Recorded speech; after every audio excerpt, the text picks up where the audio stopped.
Ikki farzandimiz bilan Madinai Munavvaraga ko'chib keldik. Bu niyat 1 yil avval Madinai Munavvaraga kelib, haqiqiy sakinatni his qilganimda paydo bo'ldi. Yaqin kunlarda to'g'ridan-to'g'ri reyslar bo'lmaganligi sababli пересадка bilan uchishga majbur bo'ldik.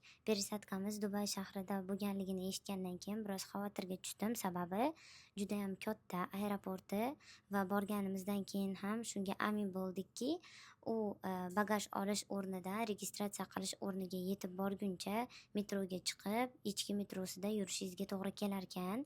Boshida biroz tushunmadik, keyinchalik dubaylik opa-singillarimiz bizga yaqindan yordam berishdi. Alloh ulardan rozi bo'lsin. Iloji boricha bizni oson registratsiya qilib olishimizga juda ham ko'p yordam bergan odamlar bo'ldi. Hammasidan Alloh rozi bo'lsin.